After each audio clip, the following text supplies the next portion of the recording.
Stump Station, episode 21. From Netherlands to Dubai, from a software degree to coaching to business owner, multi-million-dollar companies and Airbnb. Redeet, welcome. Thank you. Pleasure to be here. Hopefully we can go through so much because I've learned so much about you just in a few hours. Hence why I had to put the coaching in there. Yeah. But your story is so good, from your degree to coaching and being in fitness to now having this insane goal. I say insane and I love it, of hitting $1 million a month in Airbnb businesses. True. And for anyone that doesn't know you, who are you? Yeah, so you already introduced me very well. Thank you for that. Appreciate it. Nice words. Born and raised in the Netherlands. I'm 32 years old now. I lived in the Netherlands for 30 years. A bit more than 2 years ago, I moved to Dubai with the idea of starting an Airbnb business. I didn't move to Dubai with the idea of starting an Airbnb business. I started my Airbnb business first. And then I realized I have to move to Dubai because the opportunity is pretty big and the workload is pretty big as well. So I had to be here to get it going, right? But before that, studied systems engineering in Delft University in the Netherlands. Business information management, data science in Rotterdam, also in the Netherlands. Didn't use those degrees at all. So started my first company when I was 19 in a whole different field, door-to-door sales. So we literally knocked doors and sold subscriptions. I did it by myself first and then built a team at some point with 14 branches throughout the Netherlands. But throughout all these things, fitness always played an important role to me, right? I used to play basketball. Actually, a few weeks ago, I picked up a basketball again after more than 10 years, which was disastrous. But it's where my heart lies. So, so it's fun to get back to the roots, right? Yeah. Now in Dubai, building the Airbnb business. So in short-term rentals, I rent apartments, I furnish them, I list them on platforms like Airbnb, Booking.com, etc. And I try to make make a profit on the difference between the long-term and the short-term rent. Well, I feel like you are making a profit, right? From the sounds of things, I feel like you're making a profit. Things are good. Things are good. Yes. I can't complain.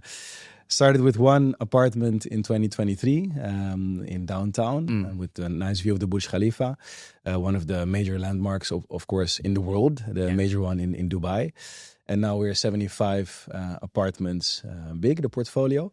It's going well. We can't complain. Yeah, pretty good. If you can have 75 plus, there must be a profit in doing well. Yes. And we are going to go into that later on because obviously Dubai has seasons and sometimes it's great, sometimes it's not. And it's learning the curve of business, right? But you've always had this business mindset. Clearly, not many 19-year-olds are doing that. So why did you even bother going to uni if you've got a business mindset even at 19? Good question. I felt that... Now, first of all, it has two sides. One, family expectations, to be fully honest, right? I come from a family where education is valued a lot. So I didn't feel like being the one who didn't get his degree. And at the same time, you learn stuff. You learn how to collaborate with people. You learn how to network. There are certain things. I mean, I like numbers. I like calculations. So it was useful in a way, right? I'm not going to say it's completely useless to get a degree in something you like. But I always knew from a young age that I'm not going to be working a 9 to 5. It's not made for me. I like to be free. Freedom is very important to me. And I like to work hard, but I also want to, get the rewards for working hard. And I'd rather take the risk and see if it works out. If I work for myself, run my own thing, then go for the safe route, but be stuck in, let's call it the rat race. So yeah, I decided, let me just get my degree. I got my bachelor's degree in Delft. And then I didn't continue my education in the years to come because I was fully working on the business. But when I sold the shares of my first business, a door-to-door sales business, that's when I decided, what am I going to do now? Am I going to hop right into the next venture? What am I going to do, right? So, and then I decided to get my master's degree, and then only I continued further in my entrepreneurial journey. And how old were you when you sold the business, the first one? How did I sell? How old? So this is right before COVID, which is 2019, meaning it's 6 years ago. So I'm 32 now, minus 6, 26. Yeah. You had that business for like 7 years, started on your own at 19, sold it. Yes. And if you don't mind me asking, what did you actually sell it for at that age? I cannot disclose, unfortunately. That's fine. You can say that. It's okay. But I sold it back then to my business partners, right? I sold my shares to my business partners because I had a different vision on the future and on what I wanted to do. So I figured at that point it was the right step to move on and do something that, aligns more with what I wanted to do on the long run. I was 26, right? When you're young, and I think, by the way, young is relative, meaning 30 is still young, 35 is still young, 40 is still young. I still feel young. This is something that I'm very happy I did back then, because it feels somehow when you end something, when you say goodbye to something, in this case, a business where we've been working to build for 7 years, especially it being my first business, it was a tough decision, right? Because it was my first money, my first success. You're young and suddenly you're like the boss of a, large venture. But it didn't align with what I wanted to do in the long run. So I'm very happy with the decision I took back then to move on. And that would also be something that I would recommend everybody. Like, never stay stuck in something that doesn't align with your heart, with what you want, where you want to go, with your ambitions. Because then you'll be stuck in like some kind of a golden prison, which I didn't want to, especially when you're like 26. I mean, come on, like let's do something you love. So yeah, that's how it went on back then. I agree, and I think many of us, even myself, you can get stuck in being comfortable, right? And I did the same thing. I was in a gym coaching for 7 years in Saudi, and the first 4 were really good. I loved it. Then it kind of slowly just got to being comfortable and you're not growing. And then after that time, I'm like, I can't. Like, you're like, I have no choice now. Exactly. Definitely branched out later than I should. But I think many people make that mistake of, I'm comfortable, this is okay, I'm not excited anymore, but it's good enough. And people get scared of that risk. Yes. And at the end of the day, what I figured is, like, most of the times, if you regret something, you will regret not doing something, right? So taking a decision often is better than being scared of the decision, right? Just do it. Just do it. Like almost Nike. I know it's not a sponsor, but just do it. Whenever you feel like I want to pursue something else, I would always recommend, if you have the opportunity to do it, unless you have like these great responsibilities, if you have a family, then it might be a bit more difficult to do that. But if you don't have these larger responsibilities, then, I mean, why stay stuck in something that you don't feel you're going to do for the next 10 years? I agree. And I think sometimes it can be hard to have that mindset. And I think everyone has to grow it at some point. And you did it when you were very young, which is good. And obviously you're a big believer in being in the right places for opportunity and growth. And is that why you moved to Dubai? Yes. Long story short, yes. So March 2023 is when I got my business license here in Dubai to start my Airbnb business. It's called Holiday Homes. So I got my company, my mainland company, with the license and the permits needed to operate a holiday home business. My goal was never to move to Dubai initially. I was comfortable in the Netherlands, right? I have my place there, my life, the CrossFit box very nearby where I used to teach, and where I spent quite some hours at the gym, even like the socializing part, it's a community. So everything was good. And I thought of setting up an Airbnb business on the side as an extra income. Let's get a few apartments and let's have that support my ambitions on being free during the day and deciding my own schedule. I got one apartment, got the next one, got 3 and 4. And then I realized, well, 2 things I realized. 1, the opportunity is huge. So I shouldn't let this slide. 2, to not let it slide, I need to be there. Right? So that's when in October 2023, I decided to move. So I got myself an apartment long term. I moved my dog. I have a little dog back in the Netherlands, and I moved my dog here to Dubai, which was a challenge, but I got it done. And since then, I can say I live in Dubai. And I love it. It's fantastic here. Like I'm really happy I took this step. Not only for the business, but also for the quality of life. It's amazing here. Like obviously the Netherlands has a good quality of life as well, but I think one thing being from the UK, I think the weather's a bit better here. Oh man, don't get me started about that. That's a whole podcast. But like a lot of people out there that buy properties or do Airbnb think I want to quote passive income and not have to stress about it. Is that true? Do you really need? No, not at all. So, well, it can be true, right? It can be true.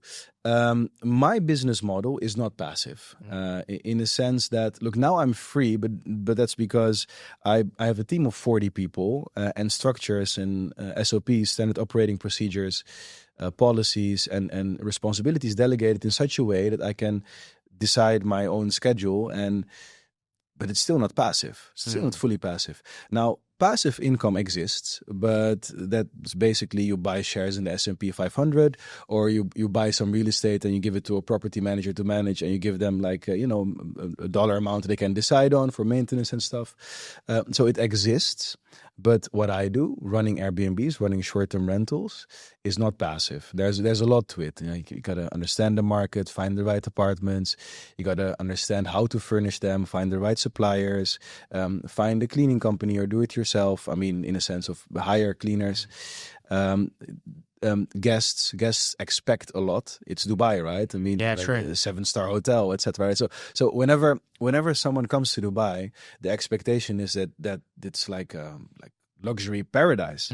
So the expectations are set so high, and at the same time, the market grew so fast. Meaning, more apartments, more tourism. I think it's the fastest growing tourism destination in the world. I think this year we'll have 20 million overnight visitors, which is a lot for a city. Right? I'm not even talking about a country, about a city, right? So that's so much.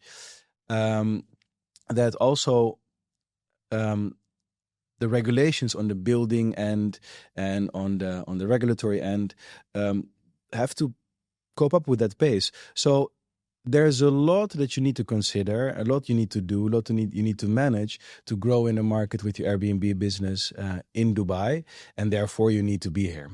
So that's, long story short, circling back to my decision to move. That's how it went. Yeah. No, honestly, I think when I hear properties, right, and you hear investments, especially in the Middle East, it's booming, right? I live in Saudi, and I think it's smart for people to invest there as well. And Dubai, I think, can be very saturated. There's apartments literally popping up every week. There's new places everywhere. So how do you really make, quote, best decisions? Where, what location? Is it through experience? Is it through mistakes, or buying a place and realizing that, okay, this isn't actually a good area? How do you kind of logistically find the right thing for you? Good question. I think it's relevant to give a bit of context, right? There's 3 models where you can run an Airbnb business in. One is you buy the property, and then it's yours. You own the property. The second one is you manage the property for a landlord. So let's say you have a property, you give me the property, and I will take care of it and take a percentage commission of the revenue. And the third one is sub-leasing, rental arbitrage, where I guarantee you, for example, 100,000 or 200,000 dirhams in rent, and I just try to make more, which I do. otherwise it wouldn't be sustainable, of course. And that's where my profit lies. To pick the right apartment, it differs for all of these 3 models. If you own a property, a big chunk of your profit is going to be in the appreciation of the asset, right? So the asset increases in value. Then you might take different decisions than when you rent an apartment, right? So in my case, I run the other 2 models. I don't own properties in Dubai. I own 0 properties in Dubai because it's very cash. It requires a lot of cash to buy, and I wanted to scale and grow. I wanted to build a cash flow business, a business that makes cash. And that was my first step. I mean, I will get to buying, but I'll postpone that a bit, I'll delay a bit. The other 2 models, the model I use most, sub-leasing, where I lease, guarantee the owner a fixed rent, and make money on the profit, make money on the margin between the short-term and the long-term rental. Most important is low rent. You got to find not low rent as an absolute number rent, but low compared to the revenue you can make. So I might get a bit too technical, but it's like revenue to rent multiple, like the multiple, how much more revenue can you make on these platforms on the short term, on Airbnb, on booking.com, Vrbo, Expedia, etc., versus the short term rent you have to pay the landlord. Now, in my case, this is often in, I'm mostly located in downtown with Burj Khalifa view, or in buildings with Burj Khalifa view. That's where my golden egg basically is located. For the other one, revenue sharing, so where I manage a property for a landlord and take a commission, it's more about which property can make maximum revenue. So those are my luxury, like the 61st floor penthouses, right? Because those, I mean, I'm not going to pay $500,000 dirhams a year in rent when I would do subleasing, right? So I just manage it for the owner.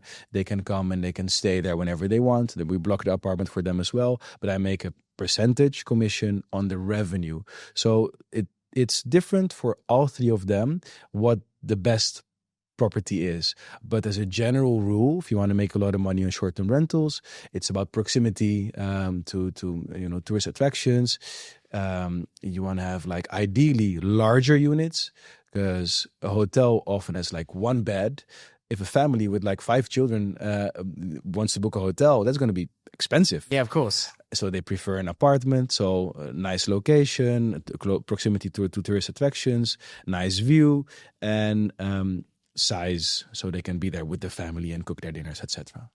Honestly, like obviously I'm writing notes because for me, I'm like, some of this is new, if you will. That's, and there's a guy that I follow on social media. Is it Samuel Lee from the UK? He talks a lot about rent to rent. Yeah. Is that very similar to what you said with subleasing? Yeah, same thing. Okay. Same thing, yes. Because he speaks a lot about that, and I love his stuff, right? Mm-hmm. He talks about rent to rent, and obviously in the UK, laws are changing and stuff, and it's so much about it. But he says the same thing. Like, you rent it out, you say, can I rent this out again? You change whatever in the apartment, make it look better, and he does that. And it's he said, like, it's really good. All it takes, if you have no money, research. Like a lot of research, but if you don't have a lot of money, he said this is an easier way to go about it compared to, like you said, buying a property and renting. Buying a property just takes a lot of money in any case. Yeah. Right? But subleasing as well, or rent to arbitrage, multiple like words for the same concept, right? In Dubai, there's a rental system with checks, right? So you need to pay a big chunk of rent up front. Landlords often want one check, means you pay for the full year up front. Even if they want 3 or 4 checks, you need to pay months of rent up front, plus your deposit, plus your agent commission, plus the furnishing expenses. So you still need like a good chunk of money to start doing subleasing in Dubai. Now, in other countries, for example, Australia or the United States or the UK, you pay rent monthly or even weekly. Yeah, right? Sure. So that requires way less capital than here in Dubai. The problem with these other countries is often that regulations are against Airbnbs, are against short-term rentals. They ban it all over the place. Barcelona, New York, in the Netherlands, it's banned because of the shortage of housing. In Dubai, there's no shortage of housing. Yeah, of course. They're building, like, there's new buildings every day. Yeah. So, it's literally the opposite. Yeah, exactly. And the government is really very helpful here. The DET is very helpful in facilitating this industry, right? So instead of fighting the industry, what happens in other countries, here in Dubai, it's being facilitated.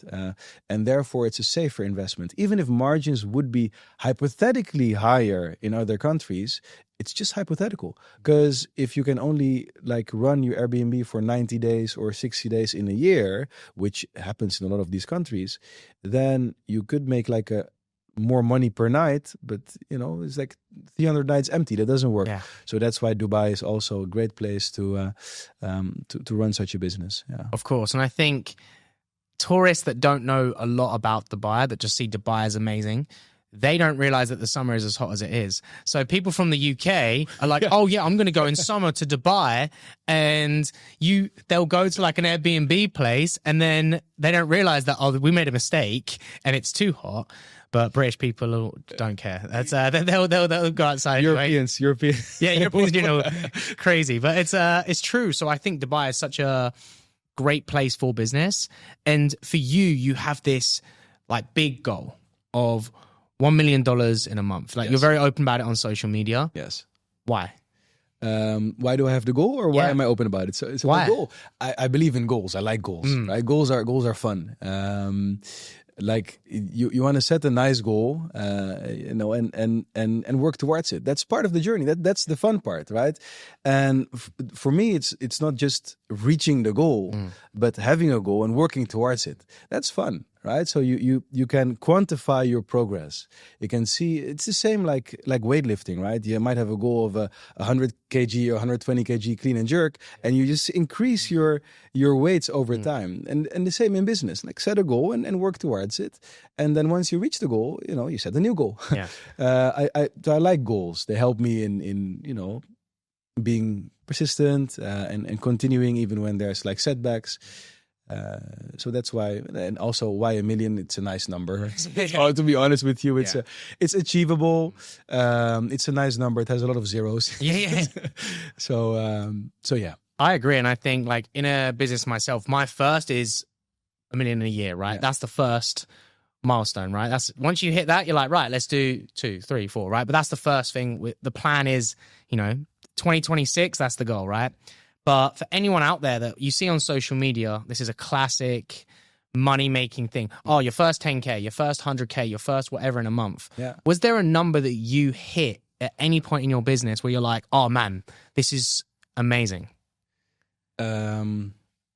Well, of course, my first $1 million in revenue, like in total, right? That was fantastic.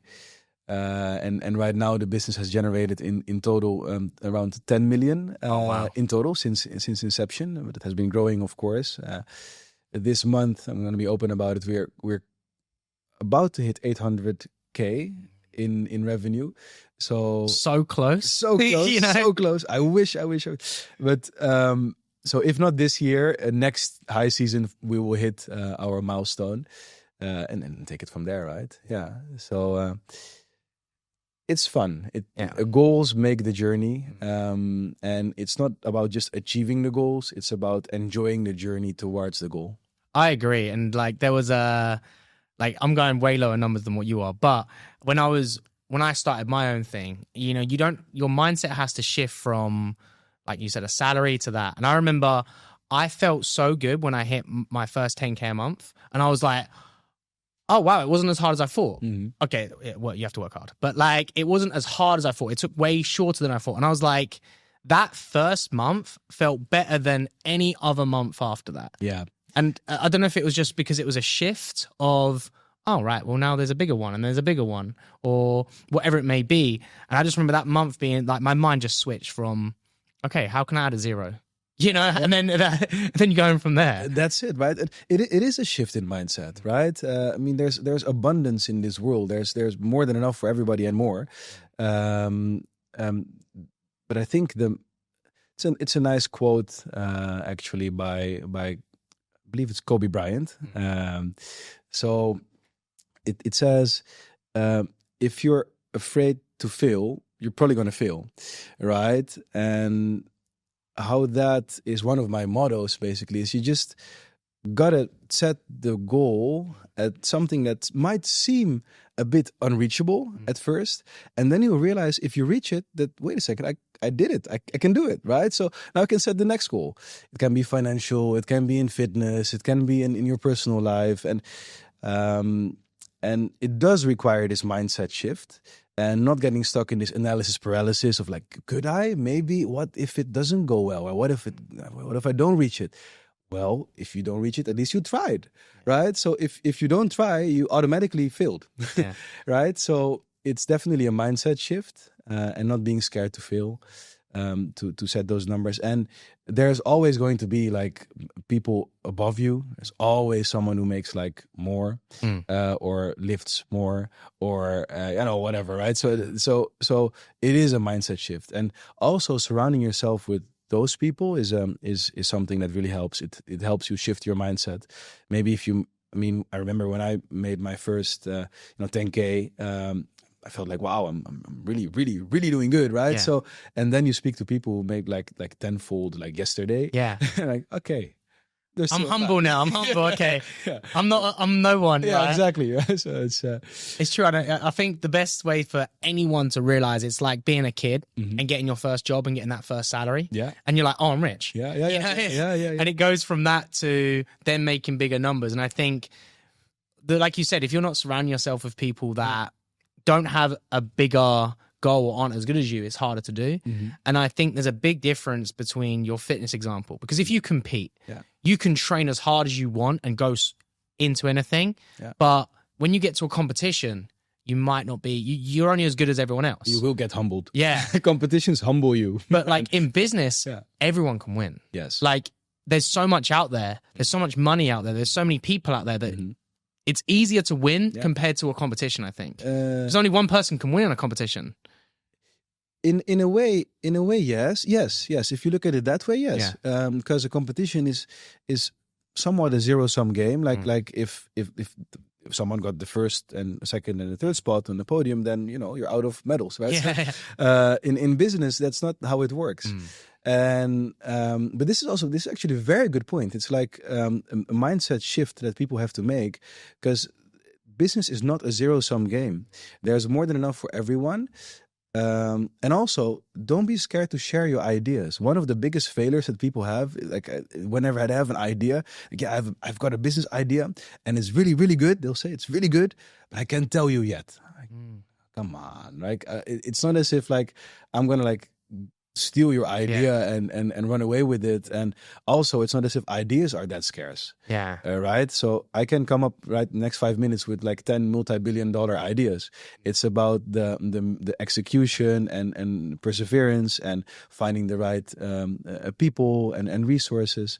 So this is also something related to the idea of being able to win in business. Don't be scared to share your idea. Like, put it out there. Speak to people. You will get feedback, and you get feedback that you can take into account, especially if they're like successful people in that field. Or maybe someone can help you out, right? So you speak about something, and maybe someone knows someone who is very large in that field and can help you out in reaching your goals. Yeah.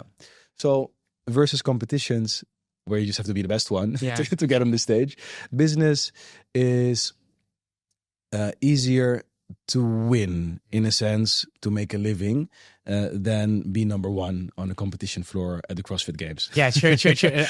It's a big difference. But I think in any industry, even when I went into what I'm doing, I'm like, right, now I want to be the number one fitness brand in Saudi, right? I want to be known as that, not just in CrossFit. I want to have that whole brand. And it's harder. Do you do the same with your business? Like, I want to have the number one Airbnb business in Dubai. You ever have that?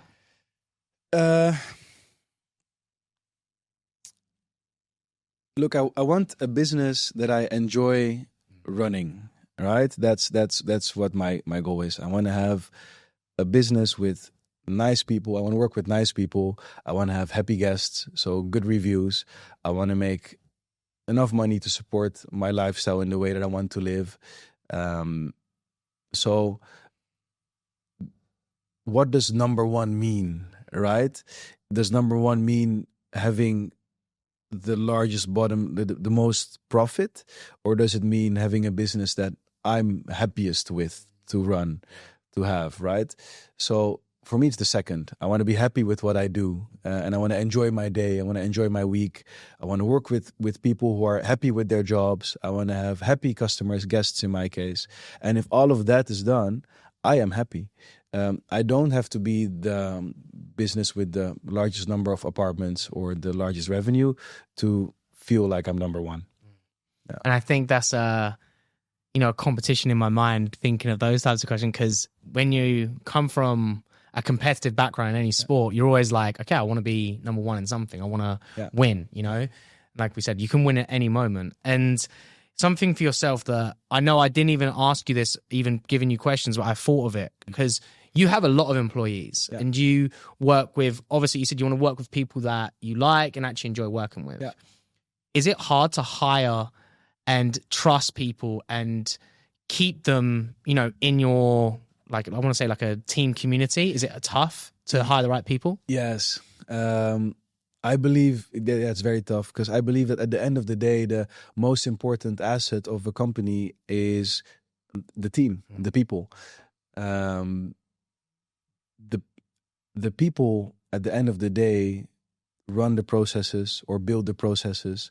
They are the ones making the decisions on a day-to-day basis. Their dedication and inspiration and how much they're willing to give to make the company succeed, that decides if you're gonna win or not, right? So it's tough, and especially since I recently gave a presentation about my 7 mistakes, and one of my mistakes early on in running businesses was that I hired a bit too fast and I fired too slow. Meaning, hiring too fast doesn't mean that I hired too fast in my journey, but I hired without being 100% convinced of this person being the right fit. And that's something I don't do anymore.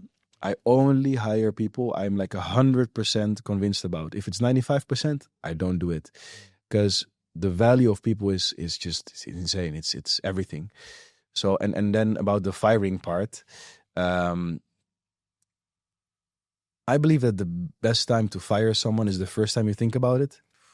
It might sound tough, but throughout my journey of running businesses, the moment I feel like, okay, this person is not a fit, if I let it linger, nobody's going to benefit from that. That person is not going to be happy because they're going to feel they're probably not comfortable in their job already, because otherwise I wouldn't think that they're not doing a good job. The team around them is going to, feel like not supported by this person and not happy collaborating with this person. And I'm not going to be happy because I'm continuously going to see the same thing.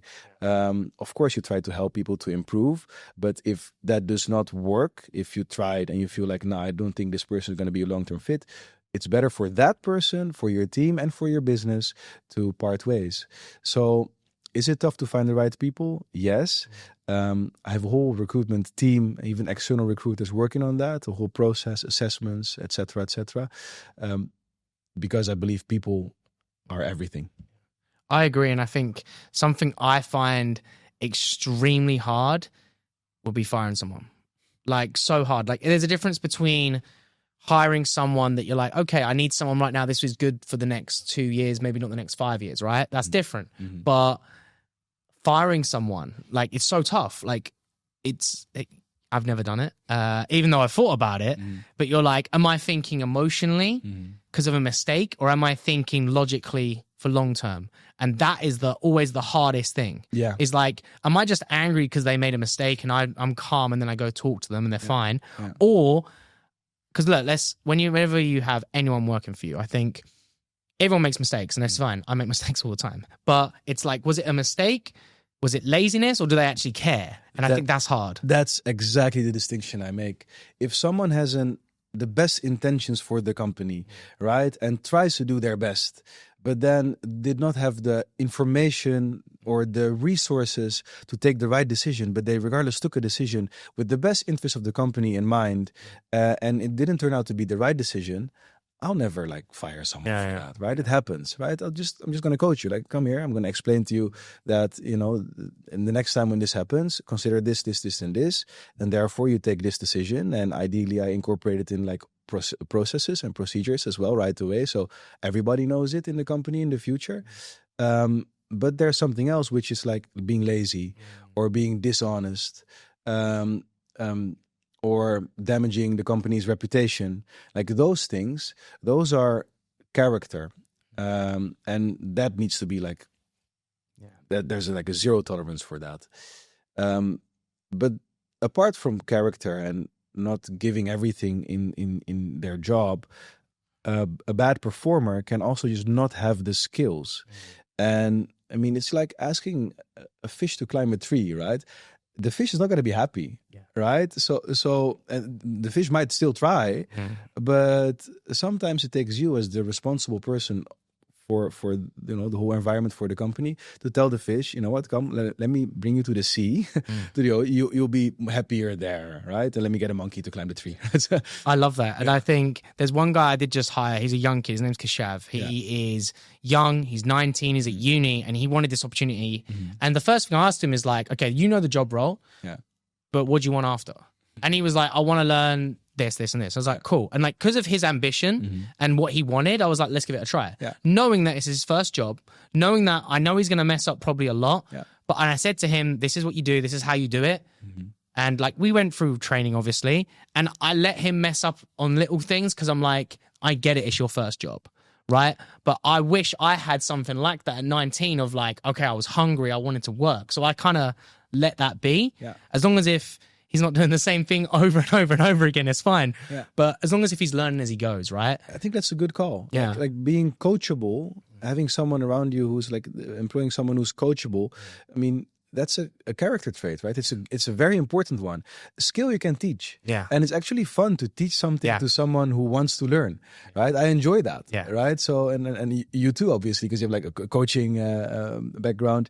It's fun to teach people something if they want to learn and if they're eager. And then you also like more inclined to say, okay, you made a mistake, it's all good, next time do this, right? So more important than skill, I mean, of course, skills have like a basic level, right? You need to be somewhere to do well in the job because you don't have like 24 hours a day to invest in one person. But more important than skill is character and eagerness to learn, eagerness to grow, to be of value. That's most important in hiring the right person. So it sounds like you made the right call. But don't get me wrong, he does, like, sometimes I've got to be on his back because he is still a kid. He's very, like, no, like, hopefully he does see this because, like, he's unorganized. He's a kid, right? And he has uni. And sometimes he's like, oh, I've got an exam or whatever. I'm like, you just need to let me know in advance. Like, I don't care, but you need to let me know in advance, not 2 days before, you know? But he's 19. So I'm like, next time you have to do this. And he doesn't do it again. But like, because he's young, he's not used to it. It's like he's telling his mum, you know, like, it's not the same. It's something else. It's like a real thing. It's a business, right? So, but this is good. If you tell him and then he doesn't do it again, then you got someone coachable. That's fantastic. And one thing that you did do was coach before, right? You coached CrossFit before. And we are going to go into that, but do you think good coaches can become good leaders? Do you think that's a great trait that comes across? Yeah, absolutely. Absolutely. I think a leader should be able to coach, right? That's the main, like, mentoring, coaching individuals to become the best version of themselves. That's leadership, right? I don't believe that leadership is telling people to do this, do that, do this, do that. It's helping people to develop, and that's in sports and in business, right? Right now, my main focus is to develop leaders, to have leaders in my company, right? So I have to lead leaders. And I love it when people took on like coaching or leadership things earlier in their career, or even at school, right? Someone who coaching like a sports team, that's also a big thing, right? It shows that you're interested in helping people to become the best version of themselves. So I definitely think that good coaches are by definition actually good leaders. I agree, and I think that's a difference between a manager and a leader is coaching. Yes. And there was a book by, what's his name?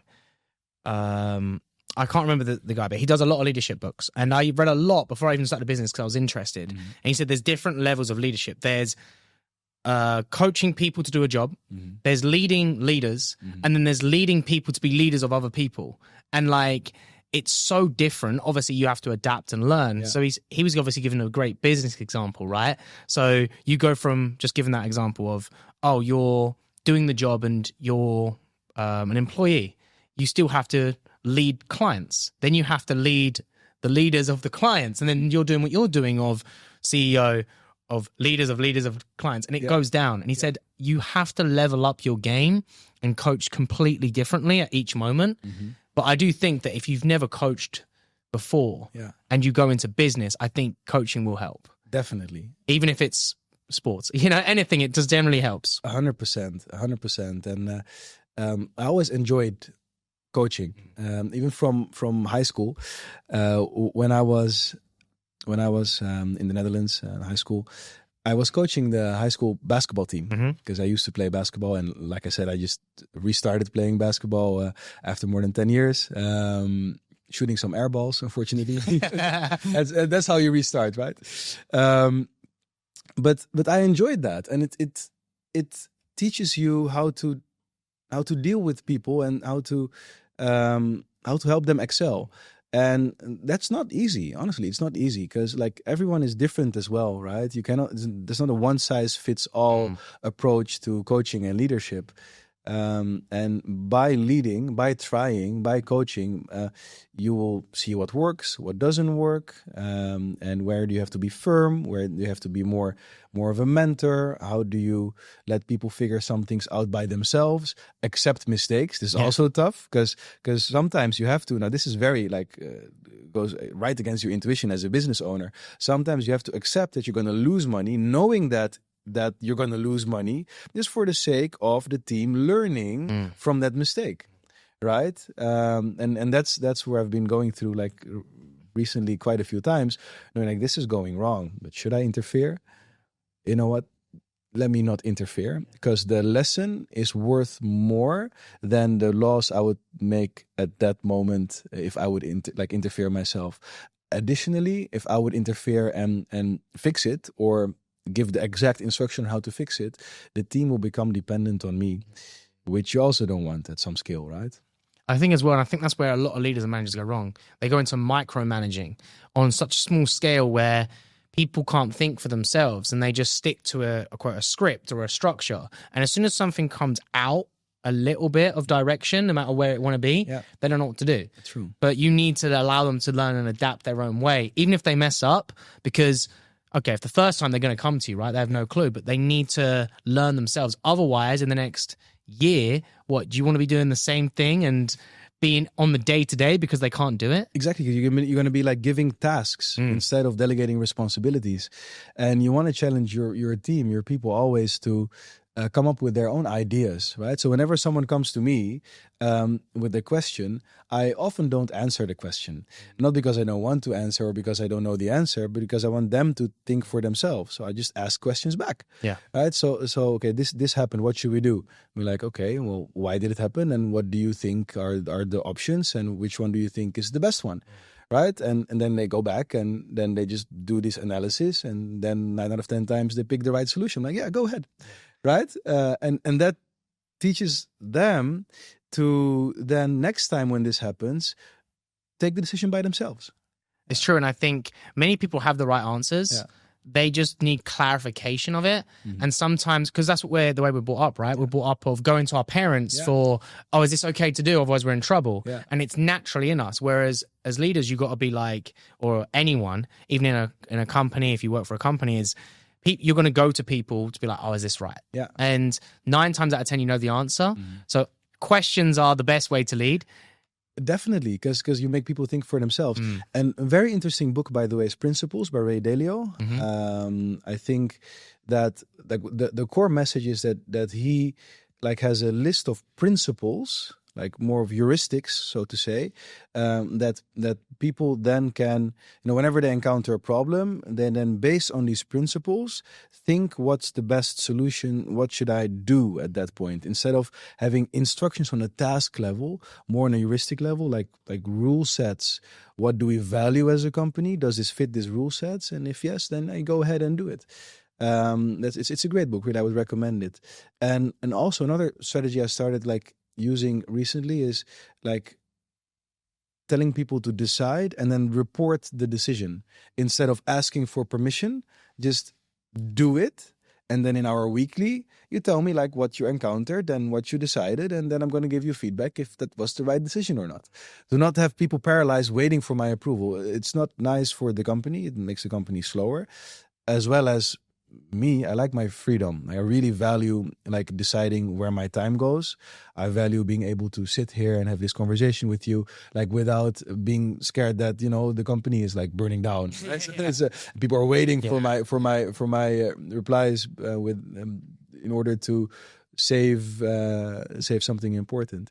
So that's also something I think is very important in leadership. Give principles, ask questions, and let people figure things out by themselves. Empower them to take decisions.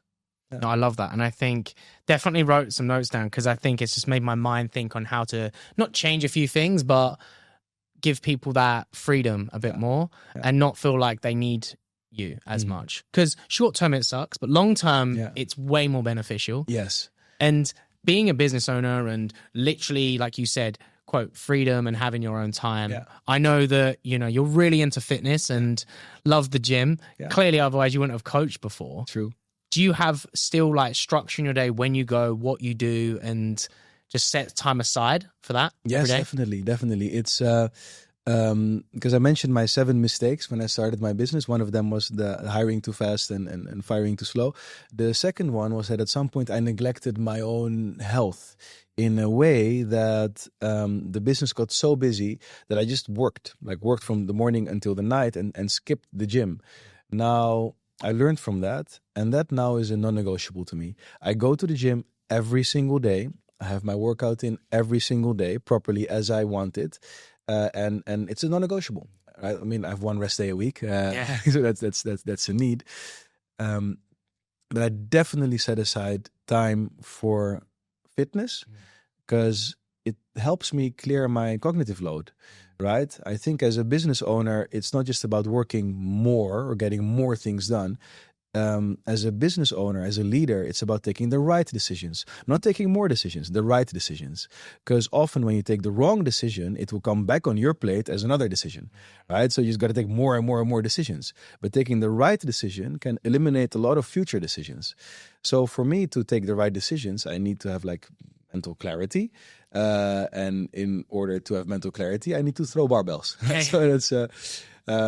So I never skip the gym. I rather cancel an appointment or a meeting or push a deadline if needed than skip the gym. It's non-negotiable. Yeah. I agree. And I think normally I try to go in the morning before work just because it's way easier, right? Especially if you deal with people that are working certain hours. You're like, right, well, if they don't need me to this certain time, I can go before, right? Yeah. It's way easier. And I recommend that for anyone in a business or anyone that works for a company, 100%, because it starts your day fresh. Yeah. And your mind is clear. And I find it really hard when I've got a lot in my mind. And if I go to the gym, I will be checking my phone. Yeah. And that's the least thing I want, right? It's your time. And do you still do CrossFit? Do you still do competitions? Are you still involved in that? Yep, definitely. This Saturday, we're doing turf games. Oh, nice. So definitely doing competition. I love competitions, right? So I'm a competitive person, right? Yeah. So I like to be... the best, right? So in competitions, that's very clear, right? Like what makes you the best? You lift the most, or you run the fastest, or you row, the calories faster than everybody else. So I definitely do those competitions, but for fun, right? This is the not the elite category, is the everyday category, and with a nice group of people to enjoy it as well, and spend a good day and have a nice time.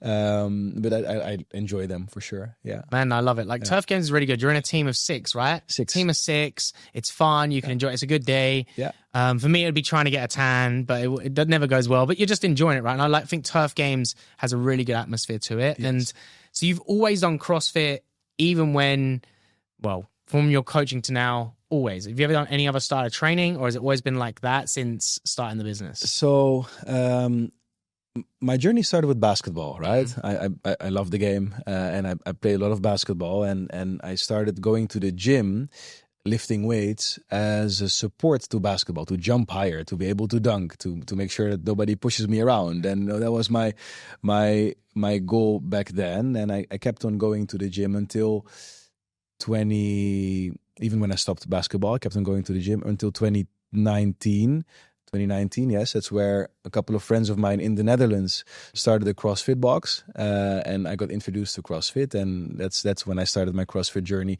I kept on doing it since then until now, with I feel like one period when I started my Airbnb business in Dubai where I worked out less, right? Like I just mentioned, and I skipped the gym a few days, didn't feel good. So now it's non-negotiable, right? So other styles of training, I've done a few of these high rocks things just to try, right? Yeah. To see. But I mean, I love the barbell, and I will never like let the barbell go for any other sport. Yeah. No, I feel you. I'm the same. I love fitness in general. Yeah. And I know in the Dubai scene, the reason why I ask is because there's so many fitness events here that like high rocks, like these high intensity races that everyone loves. Yeah. And I think you can kind of get sucked into it just because everyone wants to do it. Yeah. But I'm the same. I couldn't not clean squat. Snatch, Right. it's impossible. Impossible. I love it too much.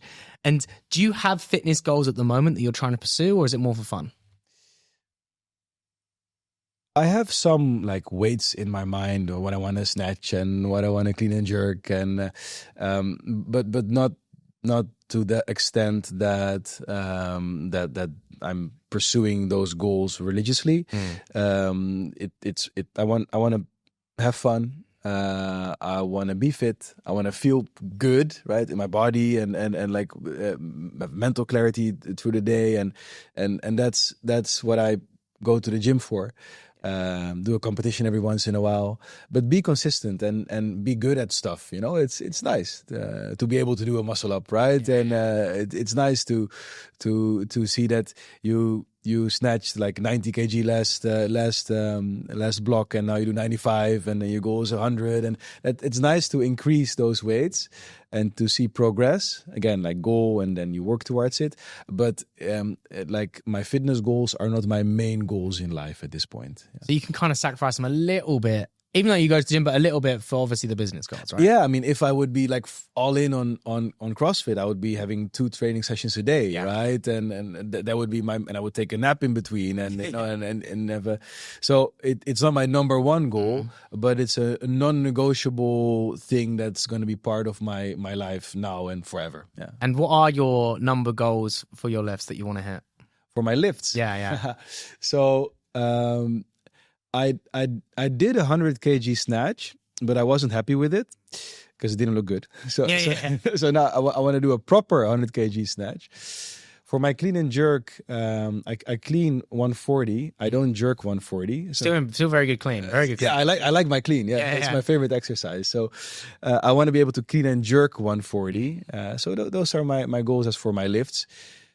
I mean, my deadlift is I don't know what it is. I think it used to be 230. So I'm still good. I'm good there. Squat 200. So I'm happy with that. I just, as for lifting, my goal is to like have a very nice, good technique, 100 kg snatch, right, and 140 kg clean and jerk, good technique. Oh, then I think I'm. What I think will be good, the reason why I ask, because once you do hit $1 million a month, I think the goal should be $1 million a month, clean and jerk 140 and snatch 100 all in 1 month. Right. That would be the perfect outcome, Let's right? do that. Exactly.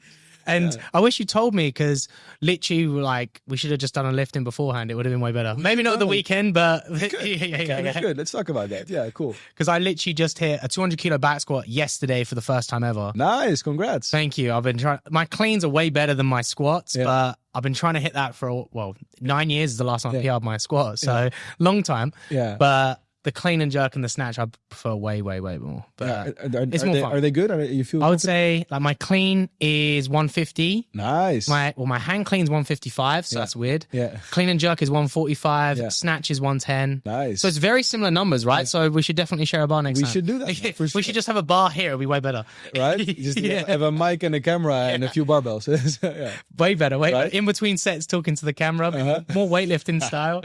Cool. And like, I know now you've got a great balance of having the gym as non-negotiable, lifting weights, business. Yeah. Is there any habits or structure to your day that you try and keep regularly, no matter how everything goes? Structure in the sense of what I do when. Yeah, like a day-to-day. Is there a day-to-day habit? Like you have to go to the gym at one time. You do certain things at certain times. Do you have structure like that? No, well, I do have one thing I do like every day. Every morning, I set my goals for the day, meaning what do I want to achieve that day, which is very important, especially as I'm owning my time. That also means that I have the responsibility over my time. It's very easy for me to get lost in doing like stuff that's like maybe not that impactful because people call me or I respond to texts or whatever. Every morning I wake up and what I do is I just drink. First of all, I drink a lot of water. So that's with my electrolytes, and I just sit down and what are the 2 max 3 things that I really want to get done today, and the rest is noise, right? So my phone is on do not disturb all the time. I just not because I don't want to talk to people, but I want to talk to people when it suits my schedule, because I know if my phone is like on and if people can reach me, I'll get distracted, and I know that my focus will shift from what I need to do, what is the priority for my business, for my life, for my fitness or whatever at that point, to something that's someone else's priority, right?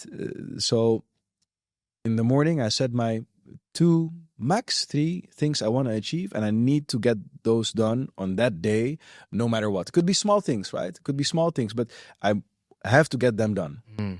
That's what I do. And right now I go to the gym in the afternoon. I just start working. I get my work done. And then I go in the afternoon when the gym is like not too packed, right? So right before everybody comes in, that's when I go. And then when it gets too busy, I leave. So that's my structure. I used to go very early in the mornings, like at between 6 or 7. I figured that doesn't really suit me that well because I get tired afterwards, right? So I wake up very early, like 5 something, and then I go to the gym at 6 something, and then I get my workout done. But then I get back, and then at around 10, 11, I get like this dip, which defies the purpose, right? So that's why I work first and then go to the gym and then have my evening where I finalize some things, Yeah. And I think the way you've mentioned so many things, there's a lot of freedom in your life right now. Like you could, like you said, your phone's on do not disturb, and you're setting your goals of what you need to do. Yes. And many people's dream is to live like that, where they can quote live anywhere, live however they want. And obviously, you need some intention and systems. But how long did it take you from start to now to truly have this amount of freedom in your life, where you're like, I can wake up, and if something is an emergency, you can just write the day off, right? Yeah. How do you get that amount of freedom, and how long did it take you? Well, in this business, I did it pretty fast, right? Because the business is only not even 2.5 years old. Which is insane, by the way, to be able to do it that fast. Yeah. But in my previous business, which I ran for 7 years, I never got to that point, right? So I just learned at the end, kind of, but not really, right? So it's about doing the right things. And I started this business initially with the idea of a side hustle.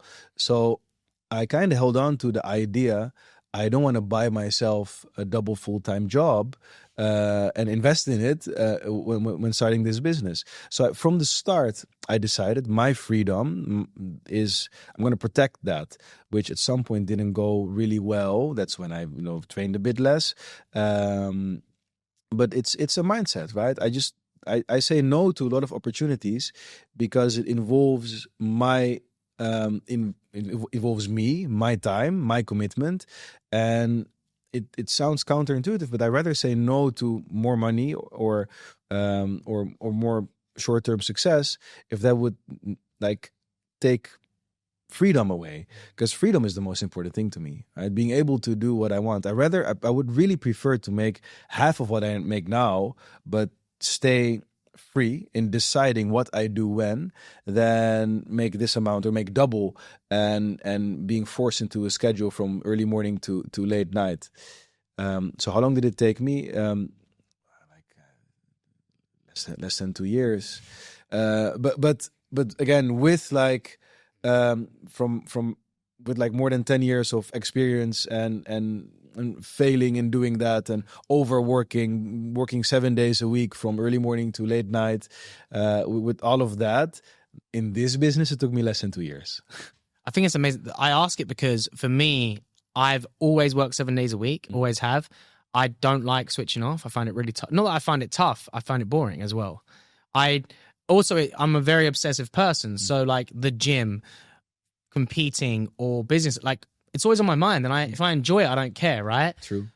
But I think there's a balance between working 12-hour days for 7 days a week forever. Yeah. Even if you love it, you're going to get burnt out eventually. Definitely. And finding the middle ground. And I think many people out there are like maybe biting their teeth, are like, man, this guy just wanted to do a side hustle and now he's going to try and do $1 million in a month. You know, who does that? Yeah. You know, I'm working full time here and nowhere near that. Yeah. And I think it's so good that you've got your values in place of like, I'm going to work really hard, really committed for these times. And after that, it's me. Yeah. And if it's slower, it's slower. Yeah.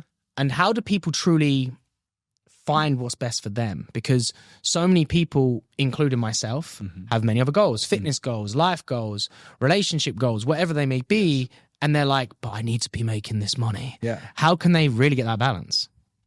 The balance between like work and yeah, like how can they find the balance that suits them? Yeah. So good question. I think what's important is to understand what your skill set is. So what do you excel at? And also what's valued in the economy, right? You want to find like the intersect between those two things, like what can you do and what makes money. And I think there's one more, and then you have ikigai, but the Japanese call ikigai, like what has your passion, like what do you like to do, right? And if you find the overlap between those three, then you just focus on that. But take the time to understand that, right? Take the time to understand what are you good at. Now, for me, I'm not good in hospitality per se. You're terrible from the sound of things. Let me elaborate on that, because only that sentence doesn't sound too good. But it's not hospitality, but building a business. I like building businesses. I like bringing people together and thinking through the right business model, and understanding money, and then, you know, mixing all the ingredients to make something that makes a profit.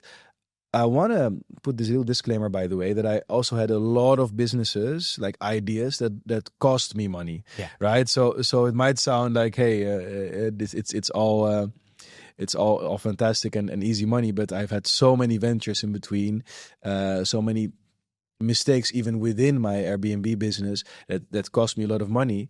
And I mean, I went almost bankrupt like a few times, right? So, wow. So, yeah, really. So it's also taking the risk, the no guts, no glory mindset, the not being afraid to fail, that brings you there. So as for the advice, I would give people, it's like, think it through. What do you like to do? What is your skill set and what is valued in the economy? And then once you got to something, just do it. Just try it, right? Just go ahead and give it a shot. Because if you only overthink it, this is what a lot of people do, by the way. They think about ideas. Maybe one day I'll do this, and I think I would be very good if I would do this or would do that, and then they don't do it because they're like stuck in their golden prison, and just feel comfortable where they are, and maybe are scared of the unknown, right? Scared to fail. This I never had. I was never scared to fail, right? I think that's the biggest blessing that I have, is that I don't fear failure. What scares me is not trying. Right? If I believe in something, I will pursue it. And if I fail, at least I know I gave everything. Right? So again, just do it. What can you do? What do you like to do? And what's valued economically? Find it and just do it. Take the risk. You will never regret trying something. You will regret not trying it. Because I think a lot of people get scared of, like you said, really knowing what they're good at. Number one is like, okay, what am I actually good at? Oh, I'm just good at having a job. But what are you actually good at? You're good at something. Like me, anyone that knows me, artistically, writing, painting, like I'm literally like a 2-year-old. Like I'm never, right? So why would I even bother? Yeah. So you know what you're good at, right? And then it's finding what you really love and trying to find something there and just going for it. And I think people are scared of trying something new and looking like they failed. But then I always say this to everyone, this is a stupid analogy, but like how many kids do you know fail to walk? Yeah. None. But how many times do they fall over? a lot. But with a kid, you celebrate them falling over or trying. Yeah. And I think we need to have more of that when it comes to pursuing your goals and fitness and business and everything, because you're going to fall, you're going to fail, and that's part of it. Yeah, Not, definitely. it's the end. Yeah, yeah. I mean, and this applies everywhere. I mean, I've been speaking to people who are like friends, and I tell them, come join a CrossFit class. Why come join? Like, no, I want to get fit first. Like, huh? Yeah, it's fine. Like, what do you mean, right? So you just come and join, and you might not be able to lift as much as the person next to you, but if you don't come and do it and maybe fail the lift, or you'll never get there, right? So don't be afraid to fail. Just do it, and be proud of pursuing what you want. And not only of the successes, enjoy the journey, right? And not only, I must reach this goal, and if I don't reach this goal, I failed. Like, how does the saying go? Like, you shoot for the stars, you might land on the moon. Yeah. Right. So I think that's the one. Yeah. There was something you said there, and I had a realization literally last month. Literally last month, it was in business. I was like, pressure of hitting target, right? Yeah. And I'm like, man, a year ago, I was like, this would have been great, you know? So it's like, realistically, I think we had our second best month of the year, and I was like, which is great, right? But it was just after the best month of the year. So you're like, why is it not good enough, right? And then I was like, look, I need to really sit back and be like, come on, your reoccurring revenues the best it's been, you're good, like, you know, just cut yourself some slack. Just because you want to keep, quote, PRing, you know, hitting a PR in business doesn't mean you're doing bad. It just means you have high expectations. And I had to really sit with myself and be like, it's not as bad. It's not bad. True. It's just your expectations is high. I like what you said, that the comparison with fitness, because if you're like in a training cycle, you're not gonna like try to get your PR every week. Yeah. Right. Yeah. So you need your deload week. You need your like progressions, and only then you'll be able to get your PR in. And it's really good sometimes to sit down and celebrate. I know it's tough. I mean, I have a hard time doing it. Like, it sounds as if like I'm celebrating every day, but I have a hard time doing it because I also have continuously want more, growth, better. And then I look at people who did a even better job, and then I want to win, and then that I have all this in me as well. But sitting down and looking back, okay, as a 15-year-old kid, I once had a dream of being a business owner, and then who would have thought I would live in Dubai and do all of this what I'm doing right now? And literally every year or every month, like, things are improving. So sometimes sit down to celebrate, give yourself like a tap on the shoulders, and then get to work again. Right? So that's the next step. But do celebrate, because only wanting more, I think the goal is also not to have more or to lift more or to make more money by itself is not a goal. The goal is, like, you want to be happy, right? And reaching that makes you happy. But if you never realize that you reach something, then again, you miss the point of doing what you're doing, right? I agree. And I even said this to my partner, is this: if I look at myself at 21, like I still work out twice a day because I love it. And I prioritize it. Even if I do a 12-hour day, right, including training, that's what I want to do. Yeah. And 10 years ago, I'd have been like, man, that's the dream. You still work out twice a day. Right. You're working in between it. And I'll do it anywhere around the world. And if I was in Dubai, Saudi, wherever. That's fantastic. Yeah. You're free. You can have talks with people that and you can work out, and you do what you love. You work your passion, and of course you're an entrepreneur, so you want more. Yeah. That's gonna be like, it's inherent of being an entrepreneur. But sit down, relax, be proud, and move on. And this is why, like, we're going away Sunday for a week to celebrate her birthday and enjoy. Yeah. And this is the first time having a week off in about 18 months, like an actual week off. Not coming to Dubai doing podcasts and working at the same time and all these things. And I think cutting yourself a little bit of slack is needed, right? And the thing is with you as well, same thing. Like, I would do this anywhere around the world. I would do it here. Yeah. Why are you still in Dubai then? If you can do this anywhere else, same thing. Like, you've got so much freedom. Why not go to Bali? Go to one of the most nicest places in the world. Yeah. Easy lifestyle where you could buy anything and everything. Why are you still here? Well, I was in Bali a couple of months ago. So, Oh, damn it. We ruined that. Look, Dubai is great. And I love being in Dubai. The convenience, Dubai motivates you as well, right? It shows you what's possible. Like the pace of life here in Dubai is so high, and being in an environment where people, they're always like more successful people, right? Number plates that are worth millions of dollars and stuff. You know, it kind of pushes you. I'm not saying I want a number plate that's worth $5 million. That's not. I mean, that's a, you know, but it pushes you to become the best version of yourself. Everybody comes here. It's like 90% people from abroad. I think only 10% is local.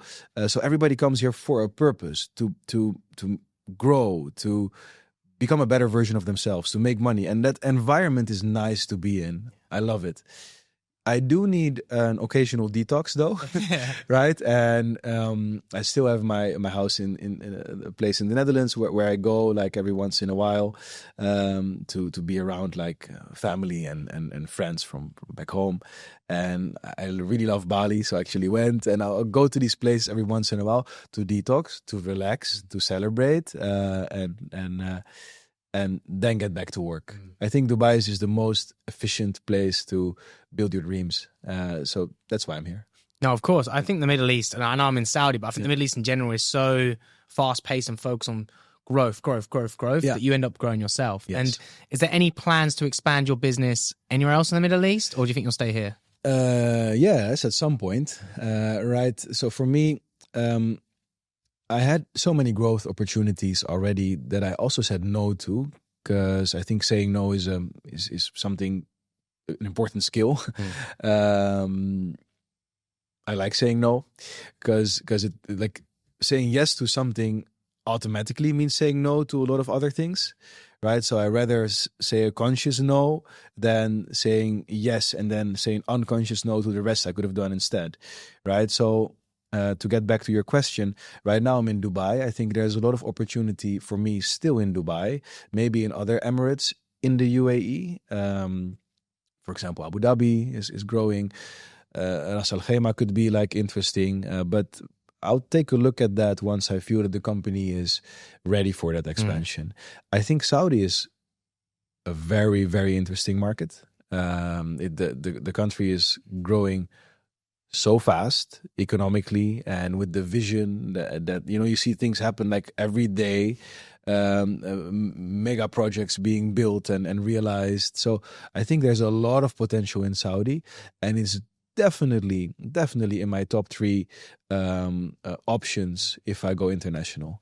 Yeah. So I do think a lot of things. I'm taking a few notes. I'm going to probably watch this back, because I think doing an Airbnb business in Saudi would work so well in season, because it's getting to a point where people are coming for all these incredible events. Yeah. You know, like when of the Tyson Fury event, literally people flew in from Dubai just to come and watch and then leave. Yeah. You know, so it's getting there. And I think with, 2030, 2034 World Cup, that's going to be a great time to be involved. And I might even, take some advice from you and try and do something there. But we'll see. Give it a shot. Give it a shot. I'll have to call you up then. Yeah, and, definitely. Some people would say you're very successful. Yeah. Some Some people would say, oh, you've not done a lot. But what is success to you? Happiness. Happiness and freedom. I think that's for myself and for my loved ones, right? That's what success means. Like happiness and freedom for myself and for my loved ones, in one sentence. So what truly makes you happy?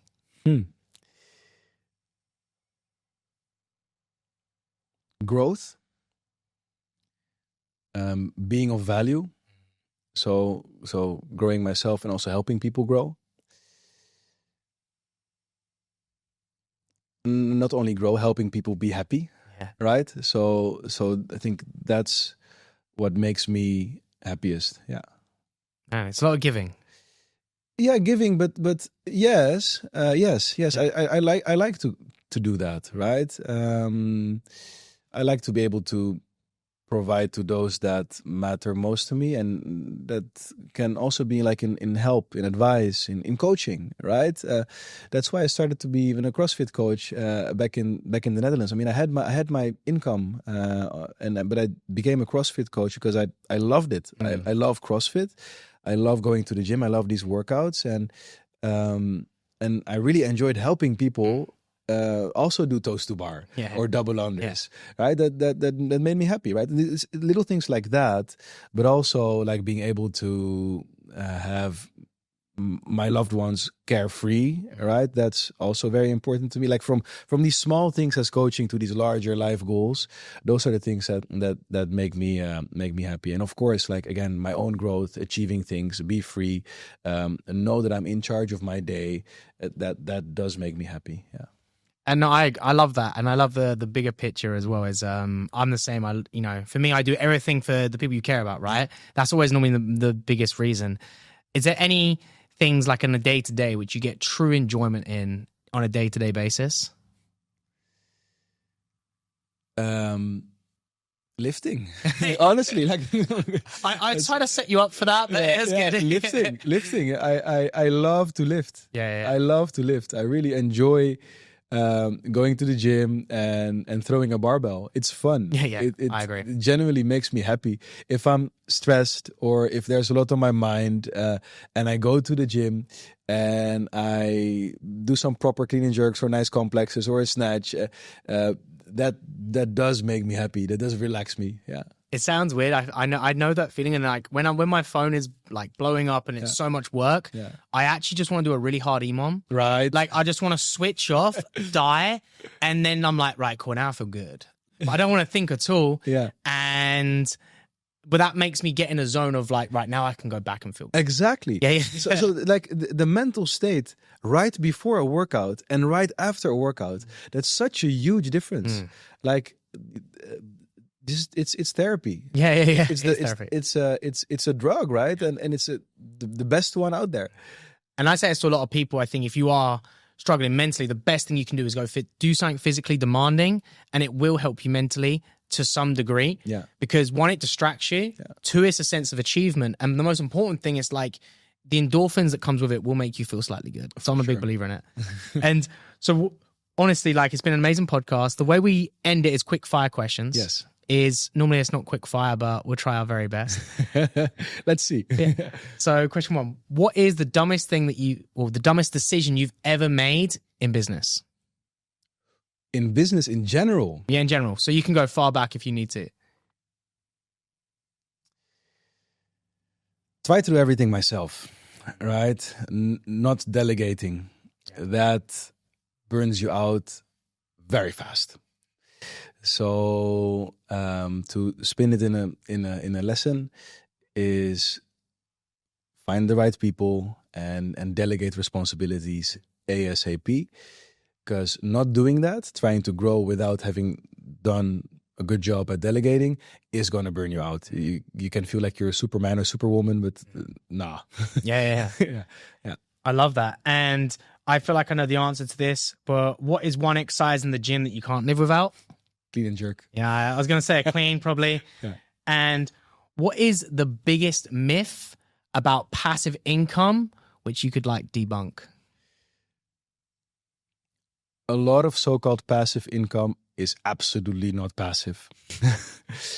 So you can get to passive income, but you need a whole lot of more money to really have a passive income that like is really passive and supports your lifestyle than what some people make you believe. Everyone has this, oh, you invest this amount, you'll get 10K a month, then you have a passive income forever. It's not, not the case. Not the case. No. And especially because something that might make 10K a month now, right? For example, crypto, right? Crypto increases like in value, like a lot, right?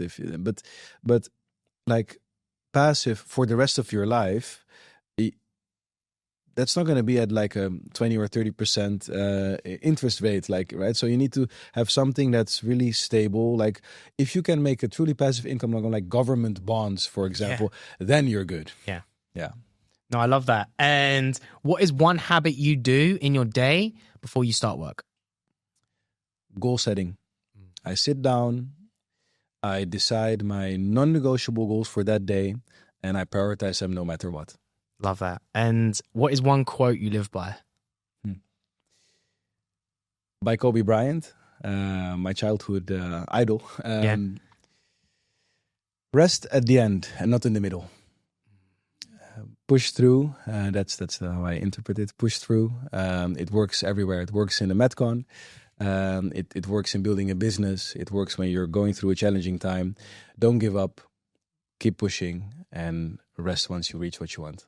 I love that. And what is one sentence, one piece of advice you could give to the audience to summarize the podcast? Believe in yourself. Follow your dreams. Don't be afraid to fail. Try. If you don't try, you automatically failed. So don't do that.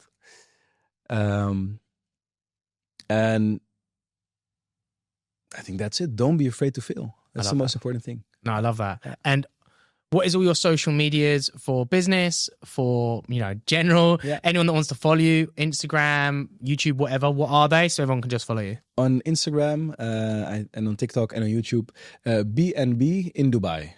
So BNB as an Airbnb. So BNB in Dubai. You can follow me. Probably it will be somewhere in the Yeah, I'll put it down below. Don't worry. Give me a follow if you're interested in my journey. Happy to share with all of your audience as well. Honestly, thank you very much for coming on. Your story is amazing. Hearing about business, hearing about fitness, hearing about the freedom that you've created. And it's a pleasure having you. Thank you. Thank you for inviting. Been a pleasure.